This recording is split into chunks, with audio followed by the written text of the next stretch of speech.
구원상담 8번 결심. 고린도후서 6장 2절 말씀. 가라사대 내가 은혜 베풀 때 너를 듣고 구원의 날에 너를 도왔다 하셨으니 보라 지금은 은혜 받을 만한 때요 보라 지금은 구원의 날이로다. 아멘. 결심하면 터질 결 마음 심자예요. 할 일에 대하여 어떻게 하기로 마음을 굳게 정한 상태를 이렇게 마음을 먹었다. 마음의 결정함, 결의, 의지, 작심 이렇게 표현해요. 그렇게 결하면 터지다인데 제방이 무너져서 이제 물이 넘쳐 흐른다는 뜻이에요. 그러면 홍수로 제방 뚝이 터져서 물이 넘쳐나는 상태를 말하는데 예수님께서 하신 일이 너무나 믿어져서 마음에서 터져 나와서 말하지 않고는 견딜 수 없는 상태를 결심이라고 해요. 우리는 제 문제 앞에서 전적으로 하나님의 은혜가 필요하지요. 하나님께서 우리의 이 절박한 상태를 다 아시고 나 태어나기 전에 이렇게 은혜를 베풀어 주셨어요. 하나님의 은혜를 깨닫게 하기까지 예수님께서 우리를 철저히 도와주셨지요. 내가 은혜 베풀 때에 너를 듣고 구원의 날에 너를 도왔다. 구원의 날이 반드시 있어야 해요. 우리가 엄마 못해서 태어난 날이 있듯이 영적으로 태어난 생인도 있는 거예요. 언제 구원 받았냐고 묻는 것은 지극히 성경적이에요. 이단이 하는 것으로 사단은 이렇게 교묘하게 속여서 복음을 듣지 못하게 하고 있지요. 그런 사람들은 말씀에 무지하고 복음을 깨닫지 못해서 그렇게 말하는 거예요. 그러나 성경에는 반드시 구원의 날 있어요. 우리가 말씀대로 순종할 때 하나님께서 책임지셔요. 보라 지금은 은혜 받을 만한 때요. 보라 지금은 구원의 날이로다. 지금이 구원받을 절호의 기회예요. 오늘 지금 결심하시면 주님께서 전적으로 도와주셔요. 이사야 49장 8절에 여호와께서 또 가라사대 은혜의 때에 내가 네게 응답하였고 구원의 날에 내가 너를 도왔도다. 내가 장차 너를 보호하여 너로 백성의 언약을 삼으며 나라를 일으켜 그들로 그 항우지었던 땅을 기업으로 상속해 하리라. 이 말씀을 가지고 이제 바울은 이렇게 말씀하고 계셔요. 예수님의 은혜로 구원을 받게 되면 주님께서 항상 도와주시고 지켜보호해 주셔요. 또 기업도 상속해 주셔요. 주님은 주시고 또 주시고 우리는 받고 또 받고 행복을 누리면 하나님을 가장 기쁘게 해드리는 거예요. 하나님의 구원의 은혜를 받게 되면 너무나 즐겁고 기쁘고 또 이 행복을 전하지 않고는 견딜 수가 없어요. 그때 입을 열고 전하면 새로운 세계가 열려요. 너무나 감사해서 예물을 드리고 싶을 때가 있지요. 그때 감동대로 심으면 그 기쁨은 이루 말할 수가 없어요. 여러분은 이 맛을 보셨습니까? 이 단계를 넘는 자는 사역할 때에 주님께서 놀라운 능력으로 역사하시는 것을 볼 수 있어요. 사도행전 11장 1절 말씀. 유대에 있는 사도들과 형제들이 이방인들도 하나님 말씀을 받았다 함을 들었더니. 아멘. 여기에 나오는 이방인은 고넬료 가정을 말해요.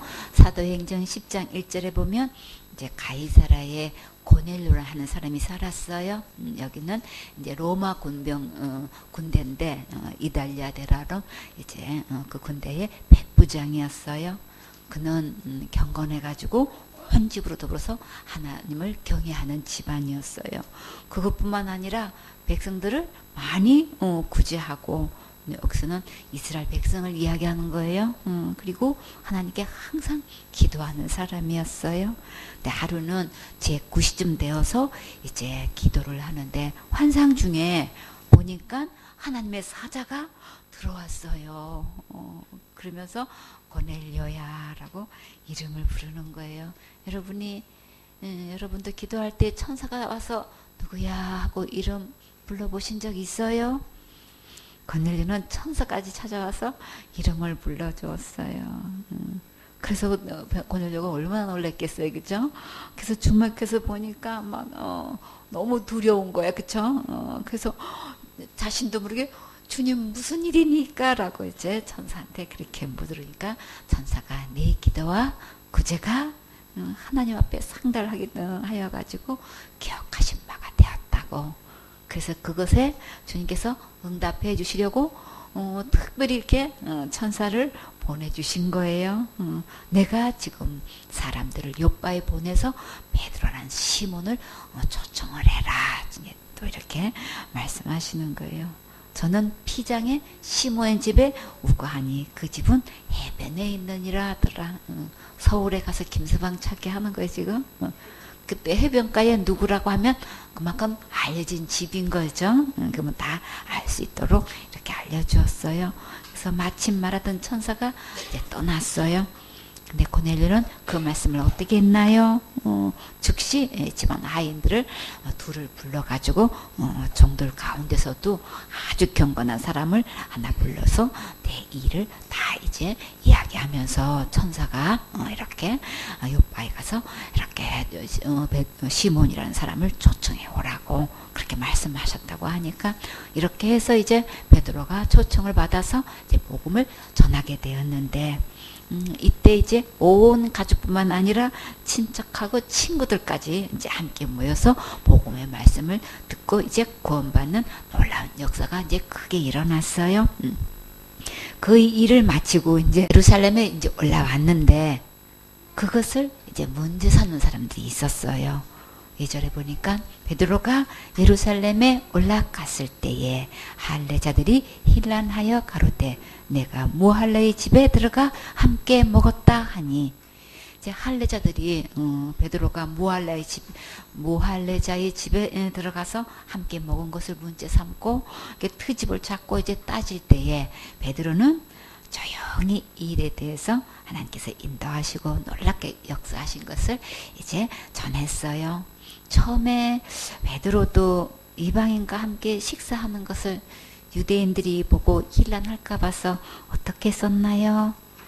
자리를 피했죠, 그렇죠? 그랬다가 바울에게 외식했다고 막 공개적으로 아주 엄청나게 책망을 받은 적이 있었지요. 이제 베드로는 그때 일을 깊이 깨닫고 이제 오늘은 그 문제를 가지고 조연하게 대응하는 것을 볼 수 있어요. 우리 사역하다 보면 우리도 실수할 수 있지요.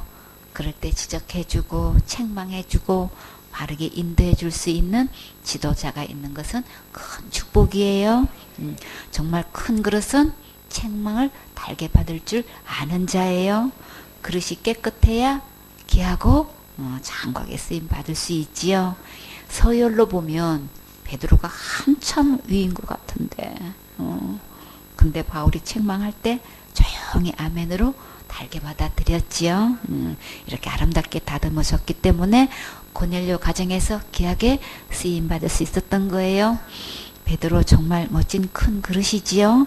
4절에 베드로가 저희에게 이 일을 차례로 설명하여 베드로가 지금 이 일을 조근조근 설명한 것을 보면 조금도 흥분하지도 않고 요동하지도 않고 눈치 보지 않고 또 위축되지도 않고 어연하게 처신하는 것을 볼 수 있지요.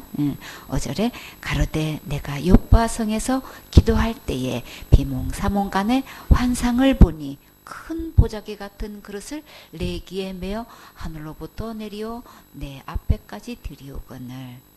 베드로는 지금 뭐 하고 있었어요? 기도하고 있었지요. 예수님께서 베드로에게 이제 환상을 통해 앞으로 사역의 대상을 미리 보여주시는 거예요. 베드로는 그동안 주로 유대인들 대상으로 사역했었지요. 이제부터 이제 사역의 범위를 확장시키는 작업을 하시는 거예요. 주님께서 우리의 지경도 넓혀주셨으면 정말 좋겠지요. 아멘. 환상 중에 하늘에서 큰 보자기 같은 그릇이 내려왔는데 그곳에 무엇이 담겼을까요? 6절에 이것을 주목하여 보니 땅에 4발 가진 것과 들짐승과 기는 것과 공중에 나는 것들이 보이더라. 베드로가 무엇인가 자세히 보니까 이런 것들이 담겨 있었어요. 여러분은 어떤 것들이 담겨 있었으면 좋겠어요? 예쁜 어린 강아지나 애기 고양이가 있었으면 좋았을까요? 근데 갑자기 무서운 들짐승을 보기만 해도 정말 놀라겠죠? 근데 주님께서는 베드로에게 이런 것들을 어떻게 하라고 하시는지 볼까요? 7절에 또 들으니 소리 있어 내게 이르되 베드로야 일어나 잡아 먹어라. 와, 여러분은 보고 이런 것들을 잡아 먹으라고 하면 할 수 있겠어요? 못하지요. 그런데 베드로는 할 수 있을까요? 8절에 내가 가로되 주여 그럴 수 없나이다. 오. 속되거나 깨끗이 아니하는 물건은 언제든지 내 입에 들어간 일이 없나이다. 주님처럼 이런 것을 한 번도 먹어본 적이 없는데요. 저는 도저히 먹을 수가 없어요. 이렇게 대답하면 주님께서 포기하실까요? 주님은 주님의 뜻대로 끝까지 인도하시지요. 9절에 또 하늘로부터 두 번째 소리 있어 내게 대답하되 하나님이 깨끗하게 하신 것을 내가 속되다 말라 하더라. 아마도 두 번째도 저는 못합니다. 절대 못합니다. 막 그냥 극구 반대했나 봐요. 그러니까 주님은 계속 하나님이 깨끗하게 하셨다고 그런 걸 내가 속되다고 하지 말라고 또 연거푸 말씀하셔요. 율법으로 볼 때 속된 것들을 예수님께서 깨끗하게 하셨대요. 하나님이 깨끗하게 하신 것을 내가 속되다 말라 하더라. 그러면 예수님은 지옥 갈 모든 죄를 전부 용서해 주셔서 거룩하게 하셨는데 교단을 초월해서 많은 사람들은 큰 죄는 지옥 가고 자살죄는 무조건 지옥 간다고 믿고 있지요. 하나님이 깨끗하게 하신 것을 속되다고 말하지 말라고 분명히 말씀하셨어요. 이 말씀은 예수님께서 유대인뿐만 아니라 이방인들도 모두 깨끗하게 하셨다는 말씀을 하시는 거예요. 10절에 이런 일이 3번 있은 후에 모든 것이 다시 하늘로 끌려 올라가더라. 첫 번째 주신 것은 하나님의 뜻을 알려주신 것이고 두 번째 보여주신 것은 확정되었다는 것을 다짐하는 것이고 세 번째 보여주신 것은 급히 속히 될 일을 말씀하신 거예요. 11절에 마침 세 사람이 내 우가는 집 앞에 섰으니 가이사라에서 내게로 보낸 사람이라. 정말 급히 속히 일하셨지요. 우리는 하나님의 뜻과 계획을 다 이해 못하고 다 알 수 없어도 순종할 준비가 되어 있어야겠지요. 다 같이 준비됐나요? 준비됐어요. 항상 준비되어 있어야 즉시 쓰임 받을 수 있어요. 12절에 성령이 내게 명하사 아무 의심 말고 함께 가라 하시매 이 6 형제도 나와 함께 가서 그 사람의 집에 들어가니. 예언은 환상의 뜻이 다 이해 못했어도 주님께서 가라고 명하시니까 아멘하고 즉시 순종했어요. 몇 사람이 베드로와 함께 동행했나요? 6 형제가 같이 갔지요. 베드로나 바울의 사역에서 보면 항상 동행하는 한 자가 있었지요. 예수님께서 70명의 전도단을 보낼 때도 둘씩 짝을 지어서 보내셨지요. 함께 사역할 수 있는 동역자가 있다는 것은 정말 큰 힘이 되고 위로가 되고 큰 축복이에요. 13절에 그가 우리에게 말하기를 천사가 내 집에 서서 말하되 네가 사람을 요바에 보내어 베드로라 하는 시몬을 청하라. 여기서 그가 누구일까요? 가이사라에 있는 로마 부대 이달리아대 백부장 고넬료이지요. 할례자들이 어떻게 이방의 집에 가서 식사했느냐고 힐문할 때에 고넬료에게 천사가 나타나서 베드로를 초대하라고 하셨어요.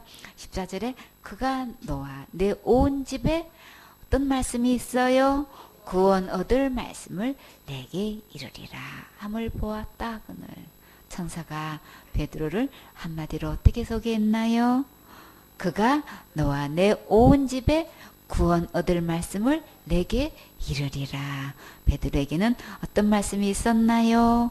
구원 얻을 말씀이 있었지요. 하나님의 참종은 반드시 그 입에 구원 얻을 말씀이 있어서 어떤 경우에도 천국으로 인도할 수 있어야겠지요. 그런데 너무나 많은 목사 직분을 가지고 있으면서도 그 입에는 구원의 말씀을 들을 수가 없어요. 구원이란 말만 해도 구원파나 하는 말인 것처럼 교인들에게 말도 못하게 하고 있는 실정이지요. 왜 그럴까요? 교인들이 어떻게 하면 구원받느냐고 질문하면 답해 줄 수 없으니까. 저 천국 가고 싶은데요. 어떻게 하면 천국 갈 수 있어요? 질문해 오면 답해 줄 수가 없어. 그냥 천리말리 도망가기 바빠. 그래서 속에서는 진땀을 흘리고 있어. 그 질문을 할까봐 제일 겁을 내는 게 참 이게 다른 사람도 아니고 목사가 그러고 있는 거예요. 400명을 교인을 목회하고 있는 목사님이 학부모가 딸을 데리고 와서 목사님 이 아이 천국 갈 수 있도록 상담해 주세요. 그러고 갔더니 아주 그냥 목사님이 완전히 그냥 식은땀이 다 줄줄 나는 거예요. 그렇게 고백을 해요. 우리가 아는 목사님은 구원 체킹하니까 어떤 환자가 그 질문 어떻게 하면 나도 구원받을 수 있는지 말씀해 주세요 했더니 그냥 아주 완전 천리말리 도망갔대. 참 이렇게 수많은 목사가 이러고 있단 말이에요. 그러니 교인들이 어떻게 구원을 받겠냐고요. 구원 누가 와서 구원 받았냐고 묻던데 목사님 저 대답 못했어요. 그러면 대방 그냥 아직도 구원을 못 깨달았어? 그러고 그럼 앉혀놓고 어떻게 구원 받는지 성경을 말씀을 펴놓고 알려주면 되는 거죠. 근데 그 얘기는 온데간데없고 그건 이단이야 구원파야 상대하면 안 돼. 다면 절대 상대도 하지 말고 문 열어주지도 말고 인사도 하지 말어. 그러고 그냥 아주 외부에서 그런 사람들은 일절 상종 못하는 사람으로 이렇게 그냥 아예 그게 대책인 줄 알아. 그게 방법인 줄 알아. 그러니까 그건 다 뭐예요? 본인은 안 돼 있다는 이야기를 하는 거예요. 그리고 참 얼마나 안타까운 실정이냐고요. 이게 구원이란 말만 해도 구원파나 하는 말인 것처럼 교인들에게 말도 못하게 하는 실정인데 그 교인들을 체킹해보면 천국 갈 확신을 말씀대로 믿음을 가지고 있는 자를 찾아볼 수가 없고 천국 가려고 열심히 충성봉사 헌신한다고만 하고 있어요. 천국은 죽어봐야 알고 하나님만 아신다고 가르치니 교인들이 천국 간다고 말할 수가 없지요. 그래서 구원 받으려면 제일 먼저 목사를 조심하라고 하셨어요. 이렇게 가르치고 있는 자들은 그 입에 구원 얻을 말씀이 없어요. 그러니까 그 입에 구원 얻을 말씀이 있는 인도자를 만나야 천국 갈 수 있는 복음을 들을 수 있어요. 사도행전 15장 7절에 많은 변론이 있은 후에 베드로가 일어나 말하되 형제들아 너희도 알거니와 하나님이 이방인들로 내 입에서 복음의 말씀을 들어 믿게 하시려고 오래전부터 너희 가운데서 나를 택하시고. 베드로의 입에는 복음의 말씀이 있다고 본인이 스스로 말했지요. 그러면 그 입에 복음의 말씀이 없으면 그러면 어떤 말씀이 있나요? 자기 선행으로 천국 간다고 가르치고 있지요. 자기가 하는 것은 한마디로 무슨 행위인가요? 종교 행위지요. 근데 아무리 고행을 하고 수련을 하고 선한 일을 많이 해도 죄에서 구원할 수는 없어요. 왜 그럴까요? 죄값은 사망이기 때문에 우리가 할 수 없는 거예요. 그래서 우리는 누구를 막론하고 하나님의 은혜가 절실히 필요하고 긍휼이 필요해요. 지옥 갈 죄 문제를 우리가 할 수 없기 때문에 예수님께서 십자가에서 대신 죽으심으로 해결하셨어요. 베드로전서 1장 9절에 믿음의 결국은 뭐예요? 영혼 구원을 받습니다.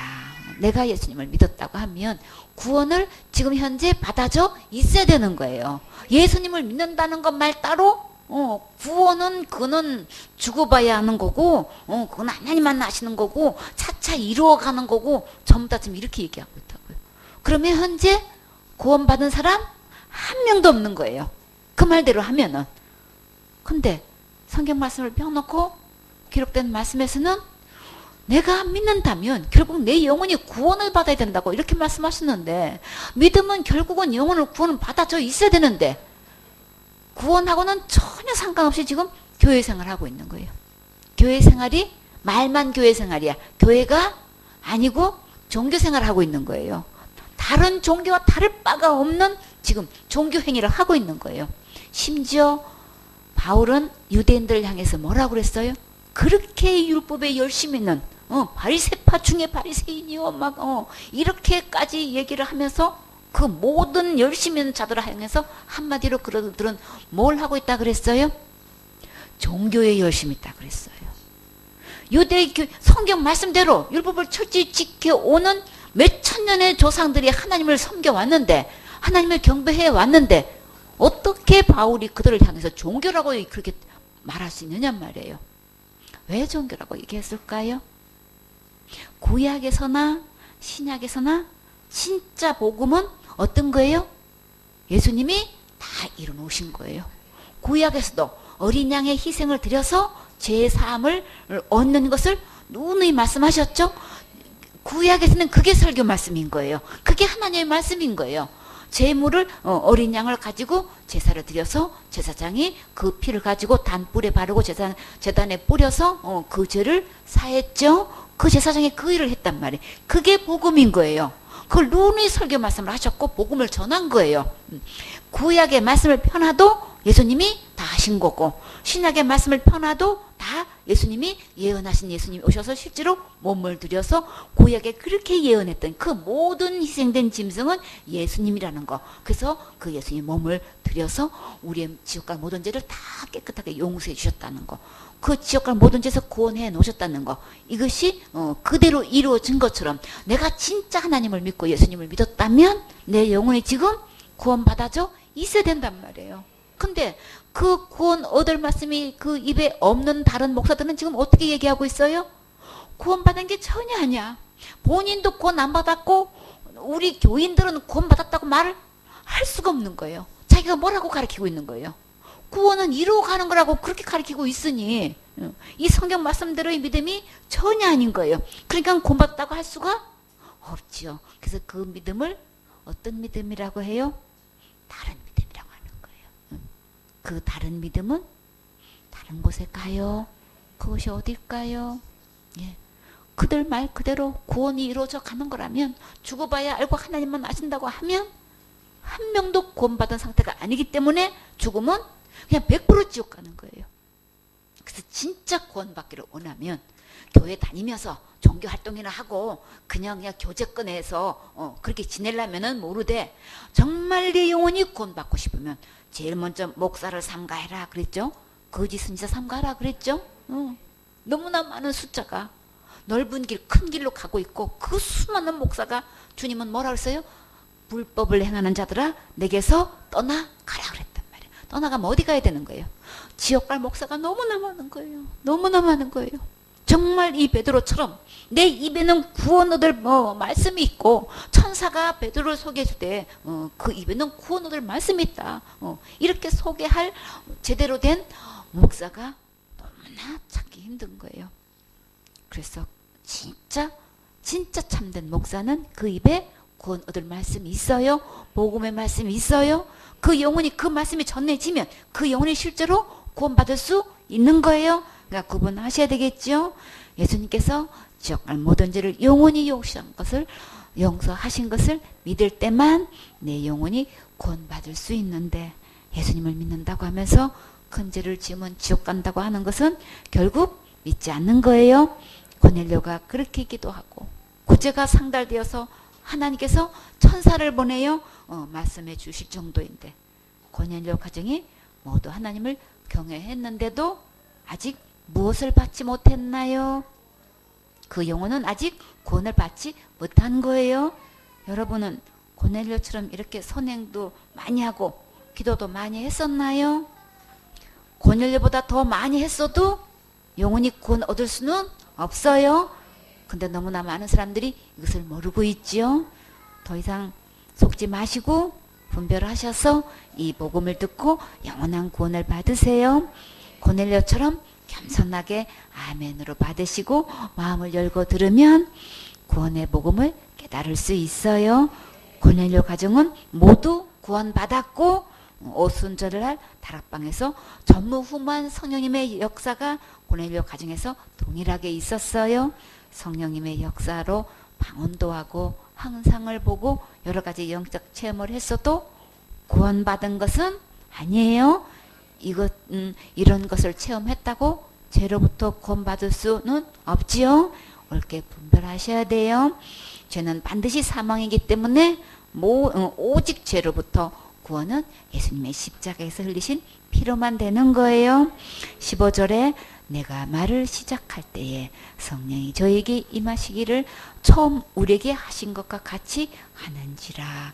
여기서 처음 우리에게 하신 것과 같이 하신 것은 곧 오순절에 성령님의 역사를 하실 때를 말해요. 사도행전 2장 1절에 오순절 날이 이르렀을 때에 저희가 다 한 곳에 모여 있었었지요. 근데 호련히 하늘로부터 급하고 바람 같은 소리가 있었는데 저희 안은 온 집에 가득했어요. 근데 불의 혀같이 갈라지는 것들이 영의 눈을 열고 보니까 각 사람 위에 다 임해 있는 거예요. 진짜 신기하지요? 저희가 다 성령의 충만함을 받고 성령의 말하심을 따라서 다른 방언으로 이제 말하기를 시작했었지요. 이런 성령의 역사가 고넬료 가정에 부어졌을 때 정말 대단했겠지요. 이런 역사가 고넬료 가정에 있었단 말이에요. 진짜 겸손으로 참 하나님 말씀에 아멘하고 하나님께서 인도하신 대로 그럼 한마디로 우리 지금 식대로 말하면은 고넬료야 너 아직 구원 못 받았어. 너 지금 죽으면 지옥 가. 그러니까 너 천국 가고 싶으면 베드로를 초청해. 그리고 그 말씀을 들어. 그 말씀이죠. 여러분의 이름을 넣고 고넬료 대신에 여러분의 입을 넣어보라고요. 너는 지금 아직 구원 못 받았으니까 겸손한 마음을 가지고 이 말씀 들어. 그럼 천국 갈 수 있어. 복음을 깨달을 수 있어. 그 얘기잖아요. 그러니까는 사람들이 왜 지옥 가요? 이미 구원 다 해놨는데 교만해가지고 이 말씀을 안 듣는단 말이에요. 내가 목사인데, 내가 선교사인데, 내가 사모인데 말이야. 내가 말이지 장로인데, 어떤 장로는 자기가 장로면 당연히 천국 가는 줄 알았대. 그러니 얼마나 직분이 이게 그냥 직분으로 다 천국 간 사람이 한두 명이 아니야 지금. 근데 주님은 아니라고 하셨어요. 아니 로마 사람인데, 아니 백부장 위치가 돼가지고 뭐가 부족하다고 유대 민족들을 그렇게 그냥 구제를 많이 하고 뭐 부족하다고 그냥 기도 시간에 날마다 기도하고 그러냔 말이에요. 그렇게 했어도 너 구원 아니야. 그랬을 때 어떻게 이렇게 예쁘게 하면은 하냔 말이에요. 다 겸손하니까. 고넬료 하나 마음 꺾고 겸손하니까 온 가족이 구원받아. 친구가 구원받아. 온 친척이 구원받아. 이거 전무후무한 성령님의 역사에 극강한 오순절날 있었던 성령을 지금 체험하고 있는 거 보란 말이에요. 겸손하면 주님께서 우리에게도 주셔요. 겸손하면 구원도, 구원의 복음도 깊이 깨닫고 그 마음속에서 막 강처럼 그 기쁨이 샘솟지요. 그리고 그 입 열기만 하면 누가 묻지도 않는데 막 이 말씀을 전하고 싶어서 견딜 수가 없어. 그냥 이 기쁨만 가지고 이 구원의 감격이 그냥 넘쳐가지고 어떤 영혼을 붙잡고도 막 이게 말해주고 싶은 이런 사역자가 되셔야 되겠지요. 16절에 내가 주의 말씀에 요한은 물로 침례를 주었으나 너희는 성령으로 침례를 받으리라 하신 것이 생각났노라. 고넬료 가정에서 성령께서 엄청나게 역사하신 걸 볼 때 하나님께서 하신 말씀이 생각이 났어요.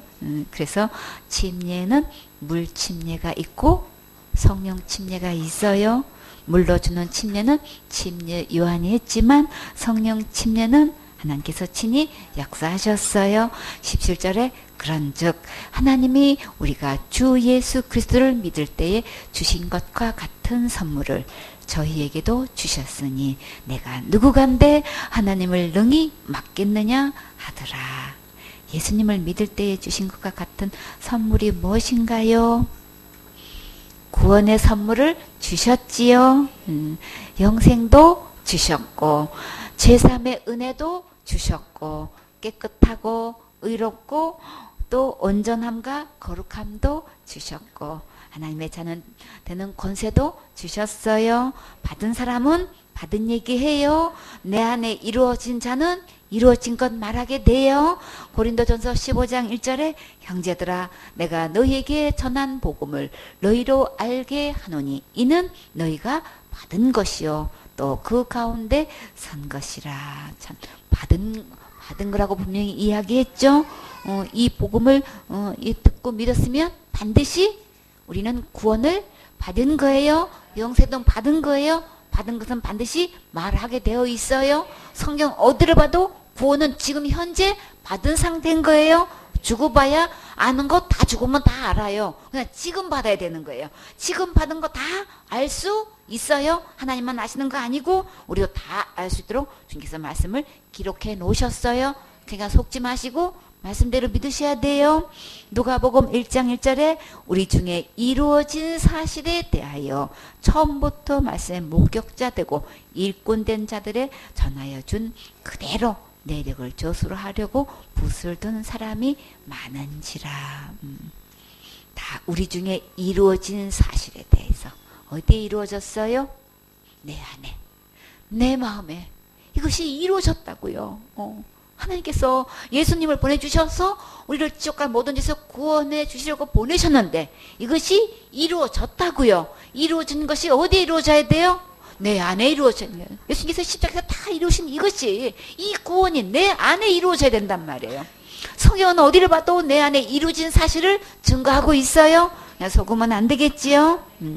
18절에 저희가 이 말을 듣고 잠잠하여 하나님께 영광을 돌려 가로되 그러면 하나님께서 이방인에게도 생명 얻는 회개를 주셨도다 하니라. 회개는 돌아가다, 돌이키다 그런 뜻이에요. 지옥 갈 내 모든 죄를 영원히 용서하신 예수님께로 돌아오는 거예요. 생명 얻는 회개는 구원받는 회개, 제사함 받는 회개, 멸망하지 않는 회개라고도 해요. 이방인이 집에 가서 함께 식사했다고 베드로를 힐난했던 할례자들이 베드로의 사역 보고를 듣고 일제히 잠잠하고 하나님께 영광을 돌렸어요. 그리고 할례자들이 무엇을 깊이 깨달았나요? 유대인뿐만 아니라 이방인에게도 동일하게 생명 얻는 해결을 주셨다는 것을 깨달았지요. 많은 사람들이 죄의 해결을 회개 기도로 하고 있지만 정작 생명은 얻지 못하고 있어요. 그렇게 많이 회개 기도했는데도 지옥 갈 죄는 여전히 가지고 있고 지옥 갈 모든 죄를 영원히 용서해 주셨는데도 믿지 않고 있어요. 그러나 지금부터 예수님께서 내 죄 때문에 십자가에서 죽으시고 부활하셔서 지옥 갈 내 모든 죄를 영원히 용서해 주신 것이 마음에 믿어졌으면 이것이 곧 생명 얻는 회개예요. 생명 얻는 회개는 일생에 딱 한 번 있는 거예요. 하나님의 자녀 된다가 관계 회복을 위해 자백기도 하는 것은 회개와 구분하셔야 복음을 깨달을 수 있어요. 행전 2장 36절 말씀. 그런즉 이스라엘 온 집이 정령할지니 너희가 십자가에 못 박은 이 예수를 하나님이 주와 그리스도가 되게 하셨느니라 하니라. 아멘. 예수님은 누가 십자가에 못 박았다고 했나요? 이스라엘 온 집이 예수님을 십자가에 못 박았다고 했지요. 그러나 하나님께서 예수님을 살리셨고 모든 사람의 주와 그리스도가 되게 하셨어요. 그리스도는 이제 헬라어고 메시아는 히브리어예요. 기름 부음을 받은 자란 뜻을 가지고 있어요. 기름은 왕이나 대제사장이나 선지자들에게 기름을 부었지요. 아벨이 양의 첫 새끼를 드릴 때에 기름도 같이 드렸다고 했어요. 창세기 4장 4절에 아벨은 자기도 양의 첫 새끼와 그 기름으로 드렸더니 여호와께서 아벨과 그 제물은 연락하셨으나 이 양의 첫 새끼도 예수님이시고 그 기름도 예수 그리스도를 말씀하시는 거예요. 구약의 모든 희생 제물은 그리스도 예수님을 말씀하신 거예요. 예수님은 만왕의 왕이시고 대제사장이시고 선지자시고 구세주시고 영원한 주인이세요. 37절에 저희가 이 말을 듣고 마음에 찔려 베드로와 다른 사도들에게 물어 가로되 형제들아 우리가 어찌할꼬 하거늘. 하나님의 말씀이 마음에 찔리면 살 길이 있어요. 정말 수지 맞은 거예요. 반응만 예쁘게 잘하시면 돼요. 하나님의 말씀 앞에서 겸손하게 무릎 꿇고 어찌할꼬 하는 심정으로 엎드리면 주님께서 살 길을 열어주셔요. 38절에 베드로가 가로되 너희가 회개하여 각각 예수 그리스도의 이름으로 침례를 받고 죄사함을 얻으라. 그리하면 성령을 선물로 받으리니. 회개는 지옥 갈 모든 죄를 영원히 해결해 놓으신 예수님께로 돌아오는 거예요. 각각 예수님께로 돌아와서 침례를 받으세요. 침례는 예수님께서 내 죄를 위해 십자가에서 죽으시고 부활하셔서 지옥 갈 내 모든 죄를 영원히 용서하신 것을 믿는 것이 침례이고 복음이에요. 예수님과 함께 십자가에서 죽은 자만 예수님과 함께 부활할 수 있어요. 이 복음을 예식으로 나타내는 것이 침례식이에요. 예수님께서 지옥 갈 내 모든 죄를 십자가에서 죽으신 것이 믿어지면 예수님과 함께 물속에 들어가서 함께 죽고 장사 지내는 것을 의미하면서 물에 잠기는 거예요. 이렇게 예수님과 함께 죽었으면 죄값을 계산한 거예요. 예수님과 함께 물속에서 올라오는 것은 예수님과 함께 부활하는 것을 의미하는 거예요. 갈라디아 2장 20절에 내가 그리스도와 함께 십자가에 못 박혔나니 그런즉 이제는 내가 산 것이 아니요 오직 내 안에 그리스도께서 사신 것이라. 이제 내가 육체 가운데 사는 것은 나를 사랑하사 나를 위하여 자기 몸을 버리신 하나님의 아들을 믿는 믿음 안에서 사는 것이라. 이렇게 침례는 믿음으로 받는 거예요. 예수 그리스도의 이름으로 침례를 받고 제사함을 받으라. 예수님께로 가면 지옥 갈 모든 죄를 영원히 용서해 주신 것을 받을 수 있어요. 이미 나 태어나기도 전에 십자가에서 다 용서해 주셨어요. 말씀 그대로 죄사함을 얻은 거예요. 지옥 갈 죄는 용서받는 것이지 내가 무엇을 하는 게 아니에요. 할 수도 없어요. 왜 그럴까요? 지옥 갈 죄의 값은 사망이기 때문이지요. 예수님께서 십자가에서 대신 죽으시고 모든 죄를 용서하셨으니까 지금 받으면 되는 거예요. 죄사함을 받은 사람은 또 어떤 선물을 주실까요? 너희가 회개하여 각각 예수 그리스도의 이름으로 침례를 받고 죄사함을 받으라. 그리하면 무엇을 주시나요? 성령을 선물로 받으리니. 성령은 진리의 영, 아들의 영, 하나님의 영, 그리스도의 영, 예수의 영이라고도 해요. 죄사함도 성령님도 하나님께 다 받는 거예요.